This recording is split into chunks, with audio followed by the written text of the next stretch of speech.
Seja bem-vindo ao canal do YouTube do Tribunal de Justiça do Paraná. Na história do Judiciário, o nosso entrevistado nesta edição é o desembargador Miguel Kifuri Neto. Obrigada, desembargador, por ter aceito o nosso convite e nós estarmos aqui no seu gabinete hoje conversando um pouquinho sobre a sua história. Desembargador, eu gostaria que o senhor começasse explicando, ou melhor, contando pra gente de uma outra profissão que o senhor atuou muito tempo, que foi bombeiro.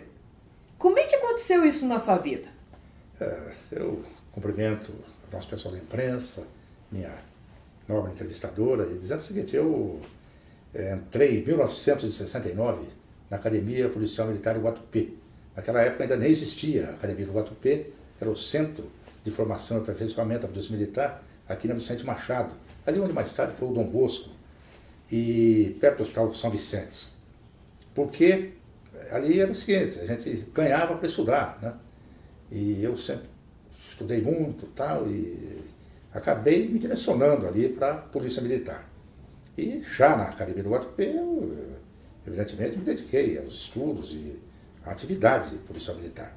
E declarado aspirante em 71, dezembro de 71, eu fui classificado no Corpo de Bombeiros da Polícia Militar, aqui na Nunes Machado, Corpo de Bombeiros de Curitiba, né, que só existia aquele quartel central ali na Nunes Machado. E descobri ali a minha vocação, sempre gostei muito de ser bombeiro, né, oficial da Polícia Militar, servindo no Corpo de Bombeiros. E em 74, eu fui comandar o Corpo de Bombeiros em Maringá, onde comandei durante 10 anos o Corpo de Bombeiros em Maringá. Então, eu confesso que essa atração pela vida policial militar, eu conhecia alguns oficiais brilhantes da polícia, por exemplo, o então comandante-coronel Antônio Michaliza, tinha sido delegado lá em Cruzeiro do Oeste, onde eu fiz o primário e o ginásio. Então, um oficial corretíssimo. Então, sempre foi um exemplo, uma inspiração. Quando eu tive a oportunidade de ser oficial da polícia, eu ingressei na Academia do Guatupê. Tem uma lembrança boa dessa época, desembargador, dessa profissão? Olha, para ser bem sincero, a gente lembra diariamente, eu lembro todos os dias, né? Sempre há alguma coisa que nos evoca esse tempo de bombeiro. A profissão, pela sua própria característica, é o bombeiro de... Por exemplo, eu fiz um curso de mergulho em 75 na Marinha do Brasil, lá no Rio de Janeiro, na ilha do Mocanguê.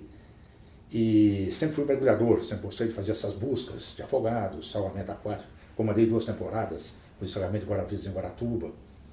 E essa atividade de bombeiro é uma atividade intensa, e também atividade de prevenção, palestras de prevenção, também formação de soldados, né, os bombeiros. Então, o bombeiro sempre foi uma atividade bastante diversificada. E isso ia despertando e acumulando várias experiências e casos, né? Por isso que eu confesso a você que lembro diariamente, né? Às vezes eu falo, vou ao tribunal, falo, vou ao quartel. Até hoje, né? Então, foi uma época marcante da minha vida, né? Em que momento da sua vida, desembargador, o senhor optou pelo direito, decidiu fazer direito? Eu tinha feito letras, então eu terminei em 71 a escola de oficiais, e em 72 fazia letras noturno, na antiga Faculdade de Filosofia e Ciências de Letras, da então Universidade Católica do Paraná. E eu vi que havia muita afinidade entre o curso de Direito e a função de oficial da Polícia Militar. Ali com aquelas sindicâncias que nós tínhamos que fazer, eventualmente presidir inquéritos policiais militares. E era um segundo curso que muitos oficiais acabavam concluindo, curso de Direito. E eu segui, mais ou menos, essa tendência, né? Por isso que em 76 eu prestei o vestibular na Universidade Estadual de Maringá para o curso de Direito. O senhor faria tudo de novo, desembargador? Confesso que faria. Eu nunca tive aquela vontade, aquela predisposição de sair do Corpo de Bombeiros. Quer dizer, nunca me senti, não, vou sair ou me preparar. As coisas aconteceram, né? Eu terminei, na época, quando eu terminei Direito, exigia-se um intervalo de 2 anos, ou de formato ou de inscrição na ordem. Como eu tinha aquela vedação legal de obter inscrição na ordem, 2 anos de formatura. Exatamente, me formei em agosto de 81. Em agosto de 83, abertas as inscrições. E eu fiz inscrição no último dia. Então, é aquela história, quando tem para acontecer, que acontecer, acontece, né? E até um amigo, que foi procurador de justiça em Rondônia, que foi lá no meu quartel de furo. A senhora fez inscrição para a magistratura do Paraná. Até aí ele insistiu, eu acabei fazendo. Então, eu faria tudo de novo. É claro que a magistratura sempre me realizou. Então, eu acredito que, já no curso de Direito, durante o curso de Direito, eu me senti próximo da magistratura. Sempre pensava, se eu tiver que prestar um concurso, será um concurso para juiz. E aquilo que eu me identificava mais com a função ali da magistratura, conheci juízes aí paradigmáticos, né? Já durante a nossa faculdade. Então, mas, claro que o bombeiro sempre me realizou. Mas foi uma etapa da minha vida, aquela etapa que se concluiu quando eu tomei posse da magistratura. Daí passei a ser juiz, né, em tempo integral e com dedicação, né, de corpo e alma à magistratura. O senhor foi aprovado no primeiro concurso, desembargador. Como é que foi essa mudança da profissão? Esse período, né, e esses novos desafios da carreira da magistratura? A mudança foi uma mudança brusca, uma mudança aguda e sensível, né? Uma mudança que eu pude experimentar em toda a sua extensão. Durante o concurso, havia a proclamação do resultado. Então, após o último candidato submeter a prova oral, aqui na Sala Crotária Portugal, aqui nesse prédio, só que na sua configuração antiga, antes da reforma. E eu fui o penúltimo a me submeter à prova oral. Daí veio o último candidato e, ali pelas 7h30 da noite, naquele próprio sábado, que as provas orais se encerraram no sábado. Era aquela prova oral com toda a banca reunida ali, o candidato ali na mesinha de sustentação oral, que se aproximava um pouco mais da mesa da presidência, e ali você era arguído por todos os integrantes da banca. E à noite a proclamação. Então imagine a ansiedade para saber se havia passado ou não.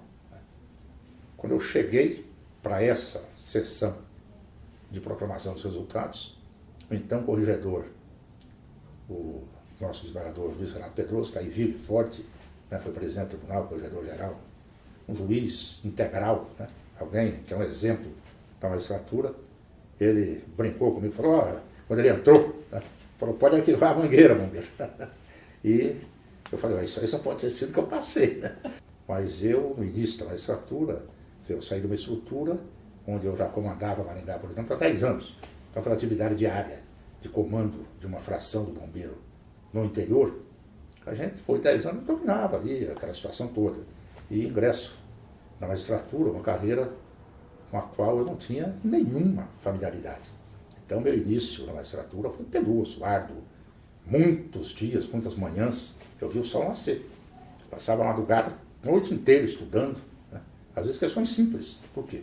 Para mim tudo era difícil, era complexo.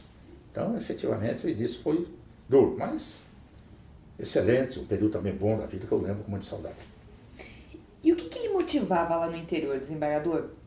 Quando o senhor judicava lá nas comarcas, né, do interior do estado, quando o senhor pensava, e como o senhor até mesmo disse agora há pouco, né, foram várias madrugadas adentro estudando, o que lhe trazia motivação para continuar estudando, para continuar na carreira da magistratura? A função do juiz, principalmente a sua comarca de entrância inicial, ela não se exaure apenas no tecnicismo jurídico, no fato do juiz presidir audiências, proferir despachos e prolatar sentenças. Vai muito além.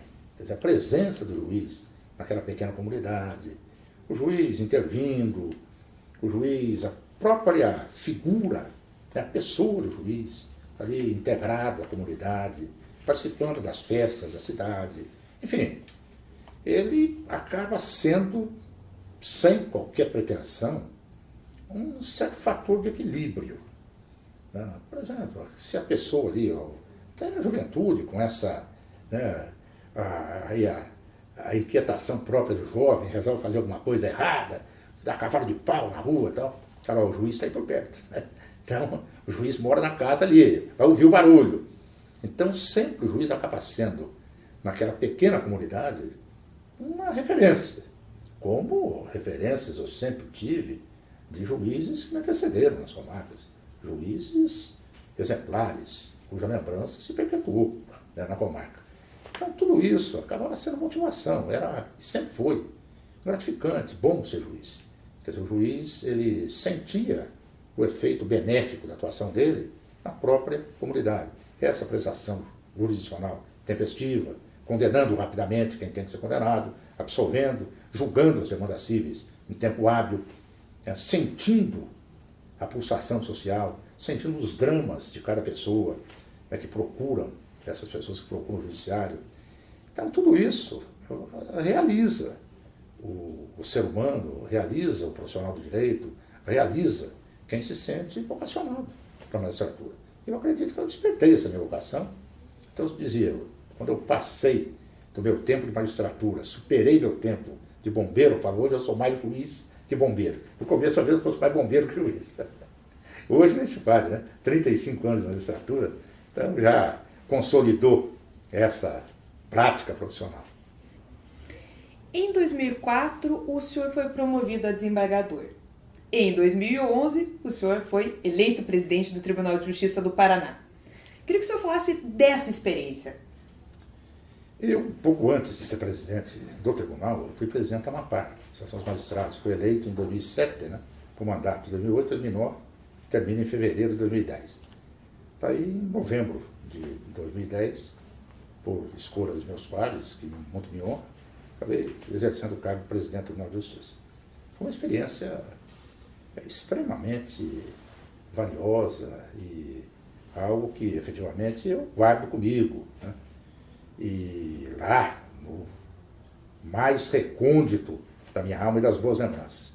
Então foram 2 anos de muito trabalho, felizmente, graças à equipe de trabalho, graças aos nossos colegas desembargadores que sempre me apoiaram em tudo. Tivemos aí os 2 anos profícuos, né? Foi um período extremamente gratificante. Eu procuro, às vezes, nem lembrar muito, né? Porque já faz muito tempo, né? Deixei a presidência em fevereiro de 2013, que era uma outra época. Então, como nós dissemos ainda há pouco, hoje a voragem mutacional da sociedade, os acontecimentos se sucedem com uma rapidez vertiginosa, né? Então, já estou ficando cada vez mais tempo lá, aquele 2011, 2012, vai ficando lá no passado. Mas a lembrança perdura e foi uma experiência em todos os aspectos, né? Administrativa, jurisdicional, essa atividade política do presidente, de relacionamento com os demais poderes, né? Com a própria comunidade, com a sociedade. Então, sempre tivemos aí uma harmonia muito grande. Então, foi um período do qual eu guardo excelentes lembranças. O senhor também é professor. Sempre se dedicou aos alunos, às universidades, e também tem uma outra vertente. Como que o senhor se descobriu escritor, desembargador? Sei que o senhor tem vários livros publicados, né? Muitos deles de responsabilidade civil na área médica, mas como é que foi essa descoberta também como escritor, autor de livros? Eu quando era juiz em Paraíso, ali por volta de 88, final de 88, com o promotor, que era meu promotor da comarca, meu amigo, nós chegamos ao Dr. Francisco Soares Dias Filho, que foi promotor durante muito tempo em Londrina, deve ter se aposentado como procurador do Francisco. E nós chegamos à conclusão que a gente deveria estudar, um estudo formal, porque a gente, né, aquela vida da comarca, aquela clínica geral, e a nossa atividade acaba sendo absorvente, e nós sentimos a necessidade de estudar. Daí resolvemos nos matricular para a seleção do mestrado em Londrina. E eu tive que fazer um trabalho. As monografias de cada disciplina, concluí essa disciplina com monografia. E uma de Direito Civil 1 foi justamente, eu escrevi sobre responsabilidade civil do médico. E essa minha monografia foi publicada na Revista dos Tribunais e acabou sendo o projeto da minha dissertação de mestrado. Daí, quando eu escrevi a dissertação em 93, defendi em 94, em abril de 94, e mandei para a editora, e a editora, em agosto de 94, publicou a monografia Responsabilidade Civil do Médico. Já está em 10ª edição. E eu confesso que muito daquilo que está na minha dissertação de mestrado, desse meu trabalho, eram as minhas sentenças do dia a dia. Por exemplo, aspectos processuais. Aquilo que eu decidia nas demandas de responsabilidade civil, pesquisava para a sentença. Então, esse meu trabalho aí, acadêmico, né, e nas letras jurídicas, sempre teve uma intrínseca ligação com o dia a dia da magistratura. Desembargador, para a gente encerrar a nossa entrevista, o que o senhor gosta de fazer nas horas de folga? Não vale escrever. Nas horas de folga, eu convivo com a minha família.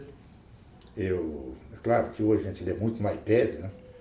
E vê as notícias. Essa história do WhatsApp também acaba tomando bastante tempo. Eu tenho praticado Pilates, né? Minha mulher, ela vai à academia e tal, e me estimula. Vai comigo ao Pilates. Em casa, também procuro me exercitar, de uma esteira e tal. E convivo com os meus filhos, meus netos, tenho 7 netos, né, meus enteados. E, enfim, eu sou alguém meio caseiro, né? E gosto também de sair. Hoje, o meu hobby, se eu pudesse te dizer numa única palavra, qual é o meu hobby preferido? Viajar. Então, temos viajado aí para todas as partes do mundo. E estou aprendendo inglês. Então, minha mulher e eu, já há mais de 2 anos, temos uma professora particular, porque, é claro, nas viagens há necessidade do domínio da língua inglesa, pelo menos aquele inglês para viagem, né, o básico. E isso também tem sido uma atividade que é quase um passatempo, né?